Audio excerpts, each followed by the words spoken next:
मुझे और अच्छा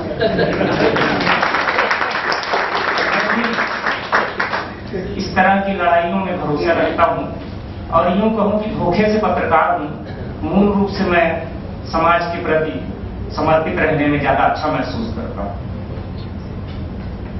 अभी स्वामी जी मैंने एक बात कही, कुछ मंशा की बात कही कि मंशा कुछ अच्छी होनी चाहिए, कुछ नैतिकता की बातें कही, कुछ उम्मीदें जताई, संस्कृत की बात कही, ऐसा लगा जैसे कि किसी यूटोपिया की बात कर रहे हैं। लेकिन जो मैंने देखा है, समझा है, अनुभव किया है, कोशिश की है करने की, उसके आधार पर कह सकता हूं कि सुब्रमण्यम स्वामी जी की उम्मीदों में बल है और ये संभव है। और इसके मैं एक दो उदाहरण सिर्फ अपने जीवन से दूंगा, क्योंकि मैं सिर्फ बात करने में भरोसा नहीं रखता हूं और शायद वो वजह गांधी की भी हो सकती है। गांधी को बहुत पहले पढ़ लिया था तो कुछ कोशिश की जीने की भी, और भी लोगों को, स्वामी दयानंद को, विवेकानंद को, तो जितना भी समझा। इस दिल्ली में रहते हुए जब मैं दिल्ली में आया, मुझे दिल्ली बहुत बुरी जगह लगती थी। पहले कभी आता था, काम निपटाया, दिन में भाग लिया, लगता था कहां मैं आ गया। लेकिन एक दिन मैंने तय किया, सारा कुछ अपना दान कर दिया। ये तो लंबी कहानी, उसमें नहीं जाऊंगा, लेकिन सब कुछ दान करके सिर्फ मैंने एक बोगी बुक कराई, मेरे पास किताबें थी, वो मेरी संपत्ति, सिर्फ किताबें ली और किराया लिया। मैंने कहा जो सबसे बुरी जगह मुझे लगती है वहीं जाऊंगा, वहीं से जिंदगी शुरू करूंगा। नहीं, और दिल्ली आ गया। दिल्ली में फिर मैंने शुरुआत की। दिल्ली को मैं बहुत बुरा कहता था, लेकिन इस दिल्ली ने मुझे जीने दिया।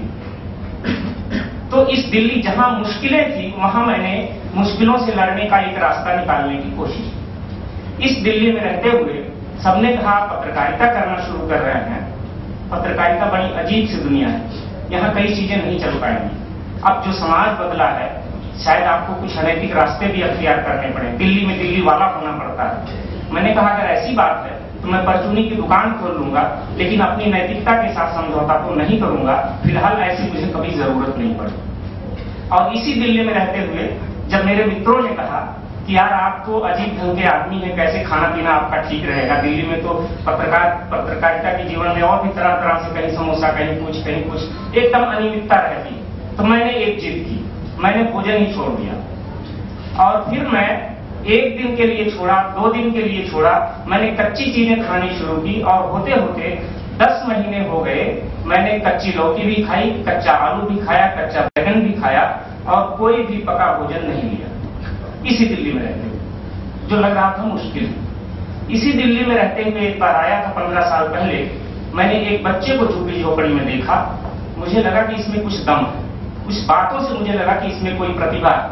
मैंने उसके पिता से कहा कि यह क्या करेगा, शराब पिएगा, सिगरेट पिएगा, इसकी जिंदगी बर्बाद हो जाएगी, आप इसे मेरे साथ इलाहाबाद भेज दीजिए। जो भी हुआ, 3-4 महीने बाद उस बच्चे को उन्होंने भेज दिया और फिर उस बच्चे को मैंने अपने हिसाब से पढ़ाना लिखाना जैसे भी था कोशिश की।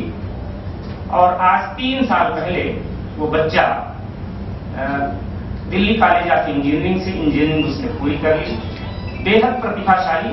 तुरंत ही 3 कंपनियों से उसको ऑफर आए। मैंने कहा अभी तुम मेट्रो में जाओ, बहुत ज्यादा उठा पटक नहीं करो, जिस जिंदगी से आए हो थोड़ा सा देखो उसको। 3 साल से और फिर उसके मन में आया कि क्या मुझे IAS देना चाहिए। मैंने कहा अगर मन में आ गया है तो जरूर है, 1-2-3 साल का कार्यक्रम बनाओ, तुम हो जाओगे, विश्वास रखो। और उसने सिर्फ अंदाजने के लिए दिया, परीक्षा दी, फ्री में उसने निकाली ऐसी बात। तो ये बच्चा मुझे लगता, और उसके सपने जो है एकदम ईमानदारी के, शायद मेरे मिलने जुलने वालों में अगर 2-4 को मैं सामने रखूं ईमानदार सदाशही लोगों को, तो एक वो उसमें शायद बहुत आगे है। तो इसी दिल्ली में रहते हुए तो मुझे ये लगता है कि सुब्रमण्यम स्वामी जी ने जो कहा है, आप जरा सा कोशिश करें, जरा मंशा बनाएं तो चीजें हो सकती हैं। और पत्रकारों पर तो बहुत बड़ी जिम्मेदारी है, उनको तो जरूर करना चाहिए, क्योंकि जिस तरह से माहौल बदल रहा है। और थोड़ा सा कोशिश करेंगे तो आप देखेंगे जिन मालिकान की और जिन संपादकों की चर्चा की, उन पर भी असर आना शुरू हो जाएगा और सारी चीजें साफ होना शुरू हो जाएंगी। तो चीजें बन सकती हैं, कोई बहुत मुश्किल नहीं है। थोड़ा सा मनसा, थोड़ा सा अपनी आत्मा मजबूत करने की जरूरत है। और एक आखिरी बात कहूं आपसे, जो मुझे आप यहाँ देख रहे हैं, शायद 10 साल पहले डॉक्टरों के हिसाब से मुझे यहाँ से ऊपर हो जाना चाहिए था। मेरे लीवर, फेफड़े, किडनी करीब करीब डैमेज हो गए थे बचपन के कुछ हादसों की वजह से। लेकिन जब मुझे ये चीजें पता लगी तो मुझे लगा कि दुनिया में आया हूं कि हिम्मत क्यों हारना। फिर मैंने चीजें सीखी, आयुर्वेद पढ़ा, होम्योपैथी पढ़ी, नेचुरोपैथी पढ़ी, योग वगैरह पढ़ा, अपने कॉम्बिनेशन बनाए, अपना इलाज किया। मैं 10 साल 11 साल ज्यादा जी गया। आज 41 साल का हो गया हूं और मैं सोचता हूं 100 साल की प्लानिंग करूंगा। तो आपको जिस डायबिटीज को कहते हैं मौत के साथ जाती है, उसका भी असर मुझे रहा, लेकिन अब मैं रसगुल्ले खूब मजे में खा सकता हूं। शरीर थोड़ा कमजोर है, वो बीच बीच में कुछ प्रयोग करता रहता हूं। अभी 15 दिन से मैंने फिर खाना छोड़ दिया, तो जाहिर है वजन तो सब जो कुछ थोड़ा थोड़ा था वो भी गया।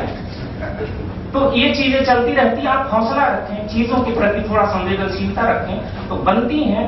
कोई बहुत मुश्किल नहीं है, चीजें संवरती हैं, आंदोलन होते हैं। और कुछ उसी तरह से जैसे एक महाभारत की कहानी के साथ मैं अपनी बात खत्म करता हूं कि ये समाज किस सपने के साथ में देखने की कोशिश करता हूं। 2 किसान, एक किसान की जमीन बहुत दिन से पड़ी हुई थी, तो उसने सोचा चलो इसको बेच देते हैं। दूसरे किसान को उसने बेच दिया। जब जिसने खरीदा था उसने जमीन जोतना शुरू किया, हल चलाना शुरू किया, तो अचानक उसके हल से कुछ टकराया और जब उसने खोद के निकाला तो देखा सोने की मुहरों वाला एक पात्र निकला है, एक घड़ा निकला। अब वो किसान पशुपेश हुआ, रात भर उसको नींद नहीं आई। सवेरा होते ही वो दौड़ा दूसरे किसान के पास। उसने कहा भाई मैंने तो आपसे खेत खरीदा था, लेकिन इसमें ये निकल आया है, ये कृपया अपनी अमानत आप संभालें। तो जिसने बेचा था उसने कहा कि भाई मैंने खेत बेचा था तो जो कुछ उसमें था सब कुछ मैंने बेचा था, तो ये मेरा नहीं, मैं नहीं ले सकता, इसको आप रखिए, आपने खरीदा था। तो उसने कहा कि भाई मैंने तो खेत खरीदा था, मैंने ये घड़ा थोड़ी न खरीदा था जिसमें सोने की मुहरें हैं।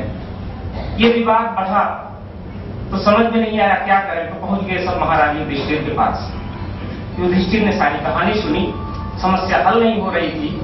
फिर अंत में जो समाधान निकला वो ये कि एक गरीब कन्या के विवाह में उस धन को खर्च किया गया उसकी गृहस्थी बसाने के लिए। तो ये अतीत, मैं सिर्फ ये कहना चाहता हूं, अतीत जो यूटोपिया लगता है वो कभी सच रहा होगा और भविष्य का भी ये सच हो सकता है। हम थोड़ी सी मनसा ठीक कर ले तो दुनिया बहुत संवर जाएगी, बहुत मुश्किल नहीं है। धन्यवाद। मैं एक बार इनका नाम पुनः बताता हूँ। इनका नाम है संत समीर। संत समीर तो ऐसे ही पता चलता है।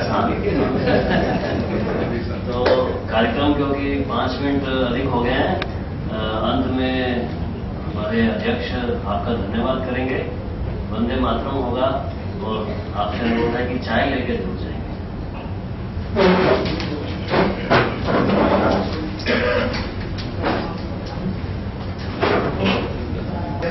ब्रह्मांड के प्रथम पत्रकार देव श्री नारद जी का नमस्कार करते हुए मंच पर माननीय श्री इंद्रेश जी, डॉक्टर स्वामी जी, शर्मा स्वामी जी, श्री कुलभूषण जी, श्री योगेश जी तथा नारद जयंती के इस अवसर पर इस कार्यक्रम में भाग लेने आए विशिष्ट अतिथि का हार्दिक अभिनंदन करता हूँ। आप सबका इस कार्यक्रम में अपना अमूल्य समय देने के लिए धन्यवाद। बंधुओं, आधुनिक समाज किसी भी राजनीतिक संगठन, धार्मिक संस्था तथा सांप्रदायिक तत्वों को समाज से हटकर मिथ्या प्रचार एवं अपनी बात मनवाने की प्रेरणा नहीं देता। इन सब पर रोक लगाकर सत्य को सामने लाने के लिए हमारे लोकतांत्रिक समाज